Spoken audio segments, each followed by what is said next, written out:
यद्यपि ग्रह संरचना को आभास है कि वो भव्य है, शानदार है, पर यह भी सत्य है कि वो सीमेंट, बालू इत्यादि के सही मिश्रण पर खड़ी है।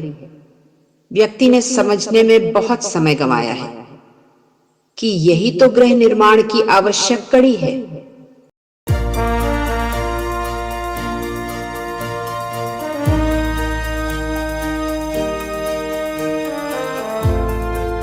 टेक्नोलॉजी ऑफ होम भारत में निर्माण की बेहतरी के लिए शैक्षणिक जगत के साथ साथ उद्योग के प्रतिष्ठित दिग्गजों द्वारा ज्ञान साझा करने का एक स्वतंत्र मंच है। ये जेके सीमेंट और association of infrastructure industry India की एक संयुक्त पहल है। इस पहल में एक आम आदमी की मदद करने के लिए ये सुनिश्चित करेंगे कि वो एक मजबूत, सुंदर घर बनाने के लिए उपयोग की जाने वाली सामग्रियों की उपयोगिता और प्रक्रियाओं से पूरी तरह अवगत हो, जिससे उसके घर के निर्माण के लिए धन का उपयोग ठीक से किया जा सके। तो आइए हम सुनते हैं प्रोफेसर डॉक्टर सुधीर मिश्रा से कंक्रीट मिक्सिंग के बारे में। कंक्रीट एक कंपोजिट मटेरियल है। उसके कंपोनेंट्स हैं cement, water, sand, coarse aggregate. Concrete में जो प्रॉपर्टीज हमको चाहिए उनके आधार पे हम इनका अनुपात तय करते हैं कि कितनी सीमेंट डालेंगे, कितना सैंड डालेंगे, कितना पानी डालेंगे एंड सो ऑन। जहाँ तक कि एक इंडिविजुअल घर बन रहा है, एक घर बन रहा है, छोटा घर बन रहा है, बड़ा घर बन रहा है, जिसमें कि एक बहुत बड़ी मल्टी स्टोरी की बात हम नहीं कर रहे हैं। अक्सर ऐसा होता है कि हम घर के सामने ही एक मिक्सर लगा करके जो इंग्रेडिएंट्स हैं वो हम मिक्स करते हैं, उसको हम पोर कर देते हैं, उसके बाद हम कंक्रीट की ढलाई करते हैं। तो वहाँ पर हम वॉल्यूम के अनुसार भी अनुपात तय कर सकते हैं। तो उस एक बोरी सीमेंट के अनुपात में कितनी हमें सैंड लगानी है, कितनी कोर्स एग्रीगेट लगाना है, वो हम एक वॉल्यूमेट्रिक मिक्स भी यूज़ कर सकते हैं। लेकिन पानी डालते वक्त हमेशा ध्यान रखना चाहिए कि पानी हम आवश्यकता से अधिक न डालें। जहाँ तक हो सके मिक्सर द्वारा ही कंक्रीट को मिक्स करके यूज़ करें। कंक्रीट के जो इंग्रेडिएंट्स हैं, चाहे वो सैंड है, चाहे सीमेंट है, वो अच्छी तरीके से स्टोर करें। और ये जैसे फर्मे होते हैं जिसमें कि एक फिक्स्ड साइज़ के कि 1 foot by 1 foot by 1.25 foot है, कि पता चला वो 1.25 क्यूबिक फुट का एक डब्बा हो गया। उस डब्बे में आप अपनी सैंड और कोर्स एग्रीगेट माप करके मिक्स कीजिए। जहाँ तक अनुपात का सवाल है, 1.5-3 में 1 सीमेंट है, 1.5 रेत है, 3 कोर्स एग्रीगेट है। इस तरीके के अनुपात आपका इंजीनियर आपको बता देगा कि कौन सा अनुपात आपके लिए उपयुक्त है। कि कभी कभी आपको विवश होकर हैंड मिक्सिंग करनी पड़ेगी, कंक्रीट को हाथ से मिलाना पड़ेगा या मोर्टर को भी हाथ से मिलाना पड़ेगा।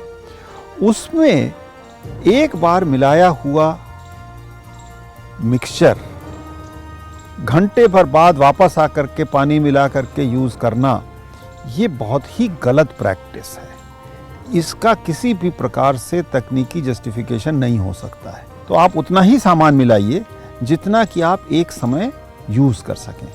कंक्रीट के बारे में ये समझना बहुत ही ज़रूरी है कि सीमेंट और पानी, ये 2 ही कंपोनेंट हैं जो कि केमिकली रिएक्ट करते हैं। इससे हाइड्रेशन होता है।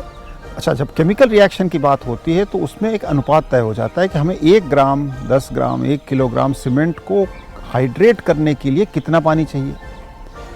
लेकिन हमको अपनी कंक्रीट को वर्केबल बनाने के लिए, ये इंश्योर करने के लिए कि हमारी कंक्रीट विभिन्न शेप में ढाली जा सके, उसके लिए हम जितना पानी यूज़ करते हैं वो उस हाइड्रेशन के लिए आवश्यक पानी से अधिक होता है। तो हमको ये कंट्रोल करना चाहिए कि वो जो अधिक मात्रा में पानी हम यूज़ कर रहे हैं वो कम से कम हो। तो जितना वो एक्सेस वाटर कम होगा उतनी ही पोर स्पेस कम होगी और उतनी ही हमारी स्ट्रेंथ कंक्रीट की ज़्यादा होगी। कंक्रीट में जो भी आपके इंग्रेडिएंट्स हैं, चाहे वो सैंड है, चाहे वो कोर्स एग्रीगेट है, वो सेग्रीगेट नहीं कर रहा है, क्योंकि ये सब इंग्रेडिएंट्स पानी से भारी होते हैं। एक दूसरे के साथ इनका जुड़े रहना, एक कोहेशन उसमें होना, ये बहुत आवश्यक होता है। उस कोहेशन को समझने के लिए जो कारीगर लोग हैं, मिस्त्री लोग हैं, जो इंजीनियर हैं, जो साइट पे करते हैं, स्पेशली छोटे घरों में, वो ये कर सकते हैं कि भाई कंक्रीट को एक बॉल में जोड़ें और उसको उछाल के देख लें कि कम से कम सेग्रीगेट तो नहीं कर रही कंक्रीट। एक और बात आपको, कंक्रीट जब हम घरों में यूज़ करते हैं वो ध्यान में रखनी चाहिए कि कंक्रीट को कंपैक्ट किया जाए, उसको डेंसिफाई किया जाए। कंक्रीट के अंदर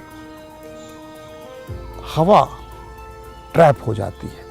जब हम कंक्रीट को वाइब्रेट करते हैं, उसको कंपैक्ट करते हैं, तो उसमें जो एंट्रैप्ड एयर है वो सब निकल जाती है और कंक्रीट डेंस होकर के और अधिक ठोस हो जाती है, उसमें और स्ट्रेंथ मिल जाती है।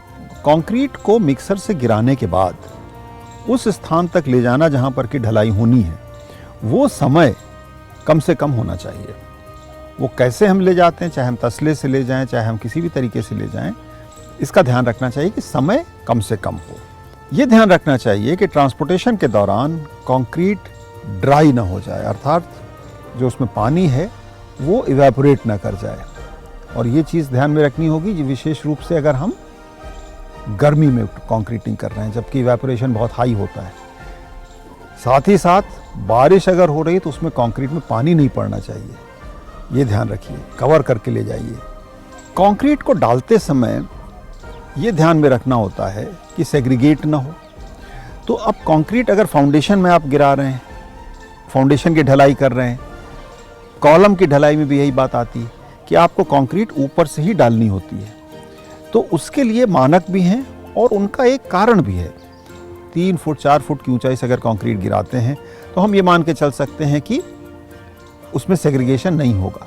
लेकिन अगर बहुत ऊपर से कंक्रीट को गिरा देंगे तो सेग्रीगेशन होने की संभावना बढ़ जाती है। तो ये ध्यान में रखना चाहिए कि हम बहुत ऊंचाई से कंक्रीट को ना गिराएं।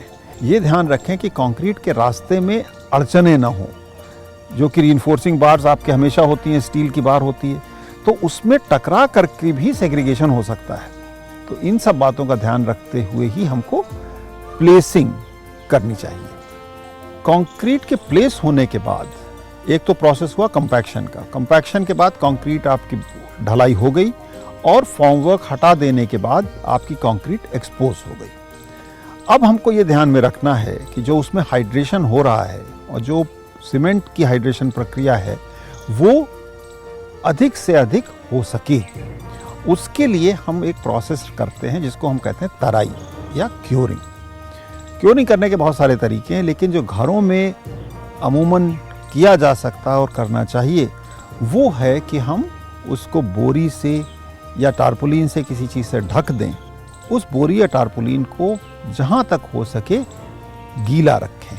अच्छी कंक्रीट को बनाने के लिए भी हमें अच्छे कंपोनेंट्स, रॉ मटेरियल, अच्छी प्रोपोर्शनिंग अनुपात, अच्छे इक्विपमेंट अर्थात मिक्सर, वाइब्रेटर, क्योरिंग और साथ साथ एक इंजीनियर या एक ऐसा व्यक्ति जो कि कंक्रीट के बारे में समझता हो, इन सब की आवश्यकता होती है।